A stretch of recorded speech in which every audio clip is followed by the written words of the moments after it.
Oh hi. This video is brought to you by our Lord and Savior Hypnotoad. Failure to hit the subscribe button will result with your elimination and removal from the planet. Please make sure you abide by the Hypnotoad's requests. On to the regularly scheduled programming. Hey guys, welcome back to another episode of Blackdot Mission Paint. Kevin coming back to you this week with Golan the Hill Giant. Thought this was really a cool model. I picked it up when I was on vacation up in Dallas. Said, man, I want to do just a video dedicated to doing a flesh workup, but I don't want it to be your typical Cadian Fleshtone normal workup. I want it to be a little bit different. So here we're coming through with an all-over coat over black of Arabic Shadow from scale 75. We're going to start this out and just do a nice all-over coat with this. Next we mix up Arabic Shadow and Basic Flesh 1:1. We start spraying this from a top down. So we're just trying to hit the tops of his shoulders, any major muscle groups that would be higher up to where the sun would be, hitting it from a top-down fashion.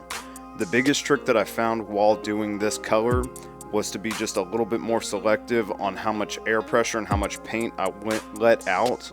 That way we could be a little bit more defined, a little bit more selective as to where we put our highlights. So the biggest thing here was just working slow, testing it on my thumb a couple times just to make sure that we're getting a good color, a good spray pattern, and being able to just do it without overdoing it, blasting the color across the entire model. So next we're moving on to Basic Flesh and Pale Flesh. We're mixing this 1:1. A solid mix-up, if you have GW paints for this, would be your Cadian Fleshtone, and then going on to your Kiesel Flesh or Screaming Skull.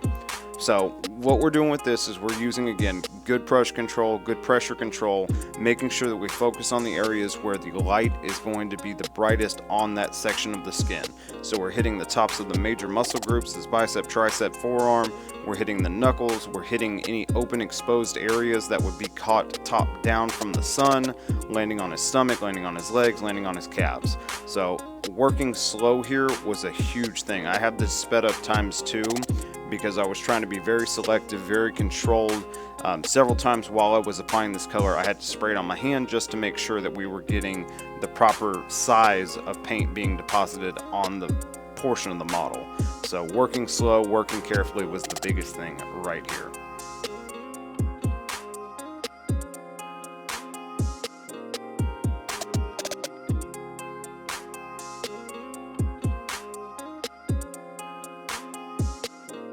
For his arm hair, for his leg hair, for any of the hair on the model, we go on to Dryad Bark through the airbrush.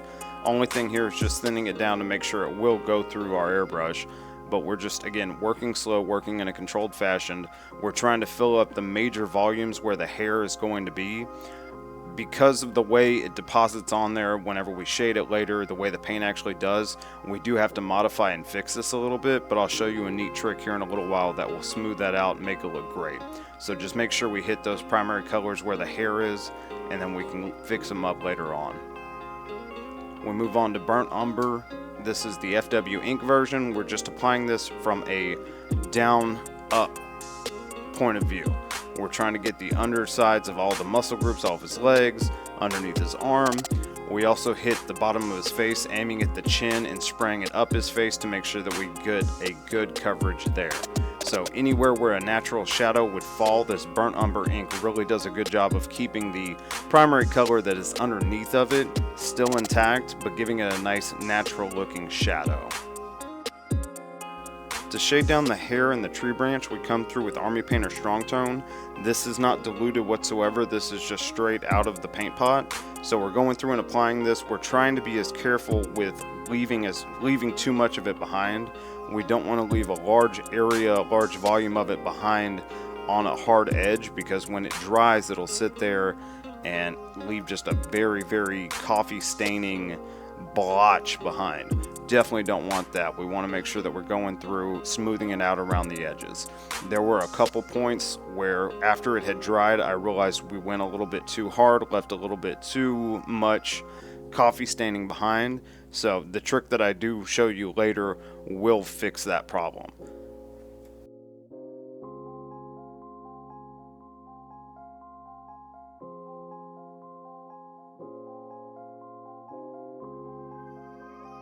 After we finish with the large volumes covering the hair, we come through with a thinned down version of the same stuff. All we're doing here is a nice recessed shade of all the major muscle groups, just to try and add a little bit of definition in between these large muscles. To be fair, these muscles are a little bit unnatural. However, I don't know the current anatomy of a hill giant, so I can't say for sure. But just being careful, we're trying not to really jack up the colors that we laid down on tops of the muscle groups. We want to accentuate the shadows while leaving the nice color behind.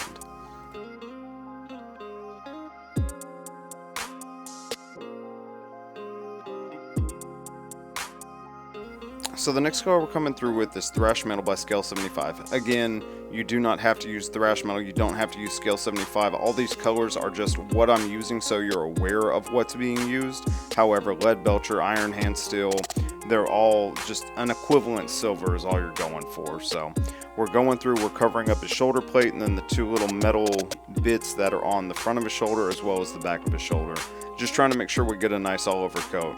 Typically I would go through and paint these black prior to coming through with the silver just so I get a nice even coverage, but unfortunately we were hasty in trying to get things done to show it to y'all, so we do end up having to apply two thin coats here.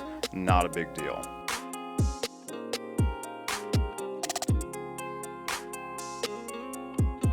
So you'll have to excuse my camera strap here chilling in the right side of the screen. Unfortunately, we didn't catch it in this shot. The paint was already laid down and we didn't want to mock it up, redo it. Is what it is. We did catch it in the next frame.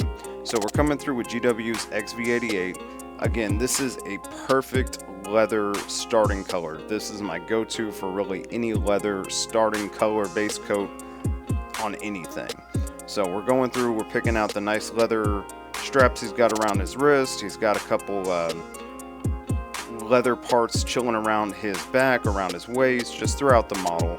So just working careful, trying not to jack up too much. However, at the same time, a lot of the areas that we are painting around, such as his belt, are unpainted at this point, so not a big deal. So just give a nice all over coat. If you need to do two, not a big deal.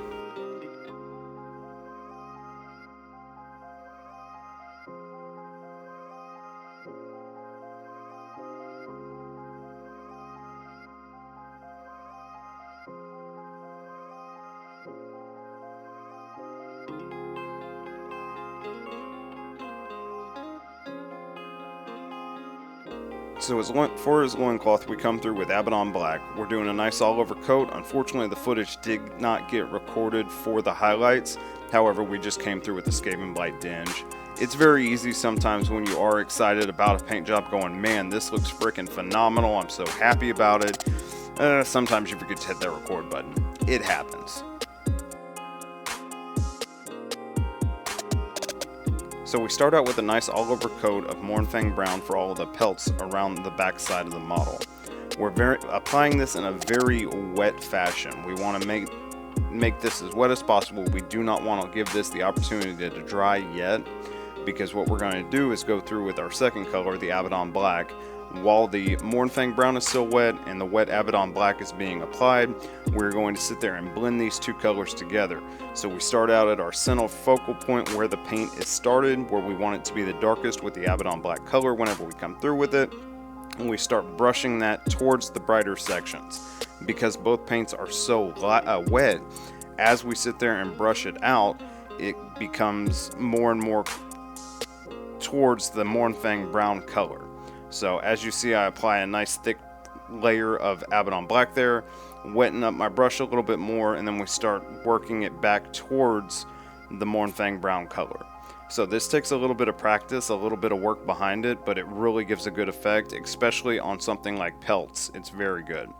We come through with a dry brush layer of Arabic Shadow on top of the tree branch that Golan is holding. This was actually very surprisingly difficult. You know, dry brushing is very, very easy. Everybody knows that. However, when you have such a strange texture, such as trees, there are sometimes it just does not apply. So I had to work a little bit extra hard here, make sure that my paint was not too wet, but it was wet enough to deposit on the actual tree bark surface. For his toenails and also this rope around the pelt on his wrist, we're just coming through with a nice base coat of Zandri Dust. trying to make sure that we get a good application of the paint, full coverage, make sure that everything is saturated with the color. Easy paint by number status on this one. Alright, so now we're going to start looking at the trick I've been telling y'all about.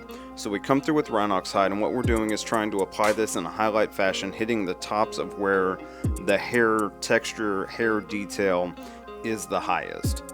After we go through and we're pretty satisfied with that section that we're working on, we find the area between the skin tone and the hair color and apply slashing marks that leave the hair and pull up as they get onto the skin tone. This will create a slashing streaking mark between the two colors that will actually marry them together. Because of the direction and the type of pull we're using between the two colors, it'll actually make it look as though there is hair extending from the section that we have painted this Dryad Bark, Rhinox Hide color, and moving it towards the skin tone in a fashion that resembles hair. So you can see it perfect right here. We're starting from the hair, pulling towards the skin, and as we pull towards the skin, we start to pull up to leave a nice point behind. Continuing on with our painting by numbers, we come through with Screamer Pink. We just paint in the inside of his mouth. Again, no big deal painting by numbers. We come through with Army Painter Strong Tone. We start leaving a nice wash layer behind on his pelts, on the XV88 leather bits that we have around the model.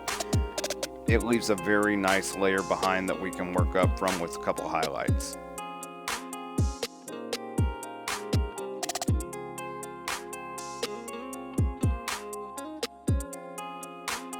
While we're at it, we also do the ropes around his wrist here, and we pick out his toenails, fingernails, any sort of exposed cuticle, keratin buildup. We also do a nice wash over the surface of the tree branch just to make sure that we have some definition and contrast in the recesses of this part of the model.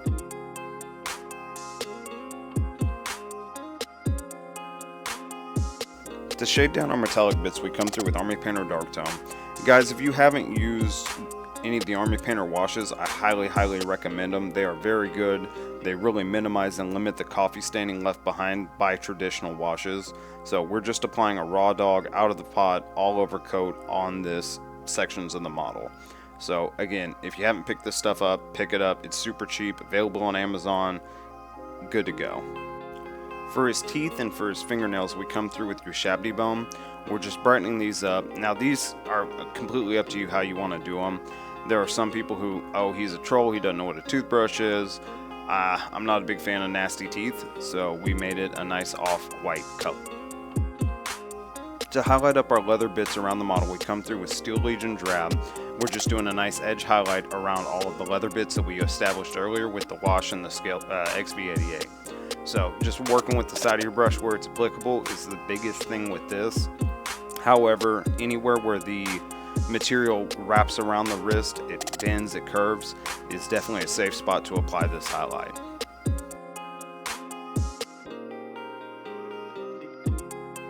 To highlight up the ropes, we come through with Morghast Brown by GW. If you haven't picked this color up, gotta recommend it. It's a very good color, very good transition from Zandri Dust to a highlight.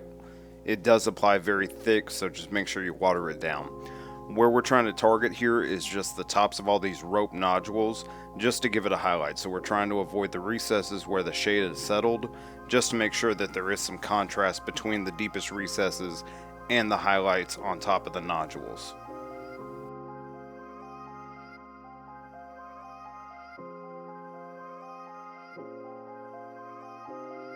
So I decided that these pauldrons and metal bits were a little bit too plain, so we came through with Warplock Bronze. We're just applying this on all the rivets of his armor, all the loops, all the little decorative parts that we could just imagine were a different color.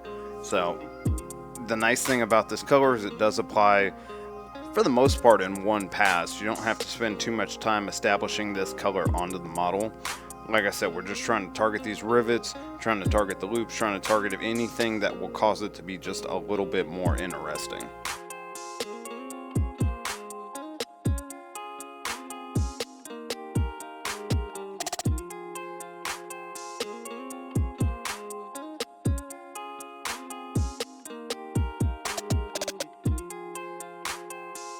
So our final color is Brass Scorpion.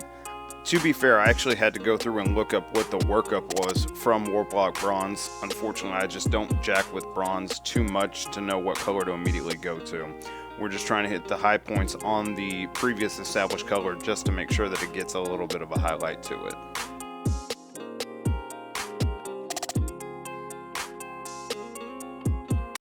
Alright guys, so here's the big reveal for this model. I'm super excited with the way he turned out. I really couldn't ask for much more. We wanted a model that we could do a different workup on than our typical Cadian Fleshtone workup, and truly I think we accomplished that. With that being our goal, I think we knocked it out of the frickin' park. If you haven't tried these Scale 75 paints yet, I definitely recommend them. They are super simple to blend up as long as you get them to the right consistency and the right mixture.